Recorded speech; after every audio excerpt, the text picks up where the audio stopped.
Hi friends, मेरा नाम है मुस्तकीम एमएस मॉनिटर में आप सभी का स्वागत है।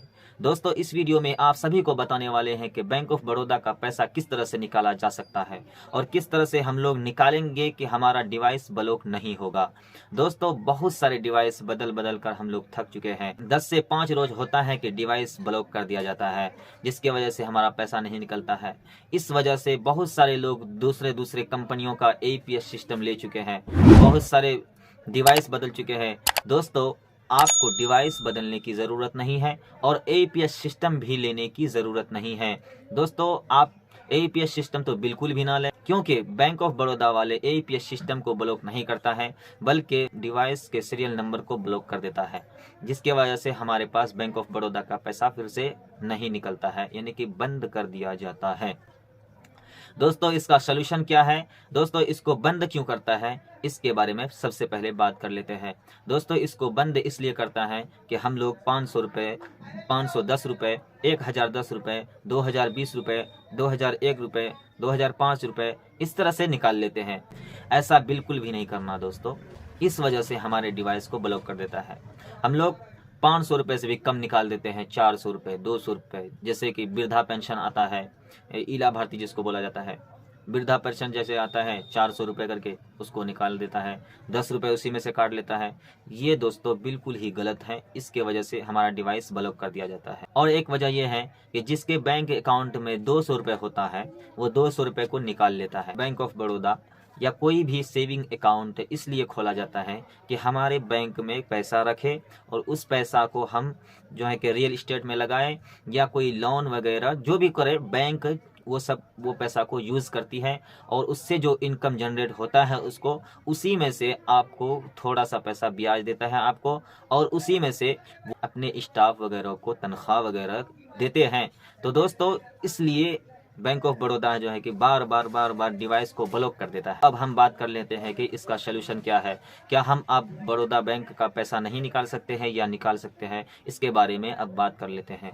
दोस्तों, इसका 2 तरीका है, 2 तरीके से आप बैंक ऑफ बड़ौदा का पैसा निकाल सकते हैं। सबसे पहला तरीका यह है कि आप बैंक ऑफ बड़ौदा का मर्चेंट आईडी ले लीजिए, और ये मर्चेंट आईडी कहाँ मिलेगा दोस्तों? बैंक ऑफ बड़ौदा के ब्रांच में मिलेगा।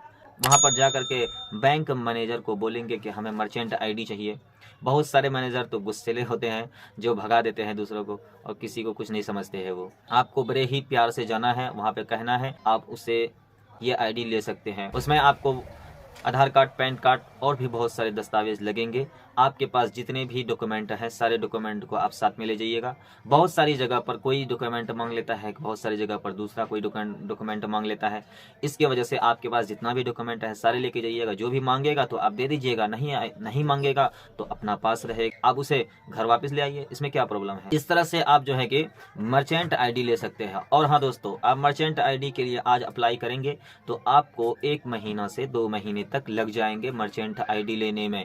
तो दोस्तों, मर्चेंट आईडी लेना तो बहुत दूर की बात हो गई, क्योंकि 1-2 महीना तो कोई वेट नहीं कर सकता। उसके बाद तो कोई और भी न्यू अपडेट आ सकता है ना। कोई लेना चाहे तो ले सकते हैं, इसमें कोई कैद नहीं है, इसमें कोई पकड़ नहीं है। दूसरी बात यह है कि मर्चेंट आईडी लेने के बाद आपके आईडी में सिर्फ 2000 रुपये एक आदमी का निकलेगा, यानी कि एक कस्टमर का आपके पास 2000 रुपये निकलेगा एक दिन में।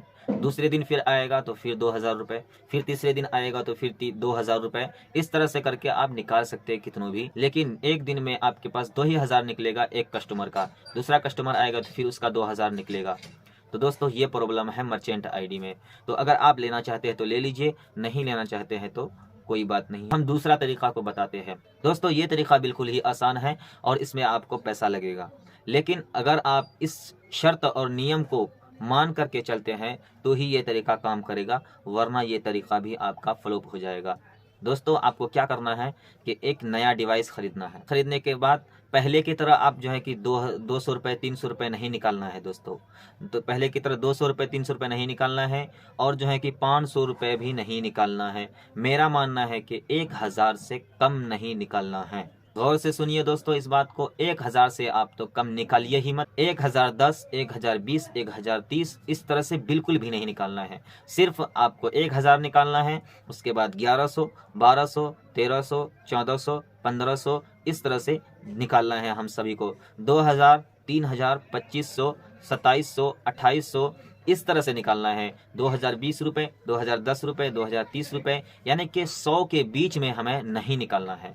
100 के बीच में नहीं निकालना है, बिल्कुल 100 पूरा करके निकालना है। समझ में आ रही बात दोस्तों अगर हम इस तरह से काम करेंगे तो हम सभी का APS सिस्टम चालू रहेगा और डिवाइस ब्लॉक नहीं होगा। और दूसरी बात, इस डिवाइस से सिर्फ और सिर्फ बैंक ऑफ बड़ौदा का ही पैसा निकालना है और किसी भी बैंक का पैसा नहीं तो निकालना है और ना ही बैलेंस इंक्वायरी करना। दूसरे बैंक का बैलेंस इंक्वायरी करते हैं और दूसरे बैंक का बैलेंस निकालते हैं तो फिर हमको प्रॉब्लम आ सकता है। दोस्तों अगर आप चाहते हैं कि हम बैंक ऑफ बड़ौदा का पैसा निकालें तो एक डिवाइस खरीदिए, न्यू डिवाइस, और उसमें सिर्फ बैंक ऑफ बड़ौदा का पैसा निकालिए और आप 1000 रुपये से कम नहीं निकालिए। उस डिवाइस को किसी भी काम में यूज़ नहीं कीजिए और किसी भी बैंक का विड्रॉवल नहीं कीजिए, सिर्फ बैंक ऑफ बड़ौदा का कीजिए। ये तजुर्बा किया हुआ है तो आपका डिवाइस कम से कम 4 से 5 महीना तो ज़रूर चलेगा।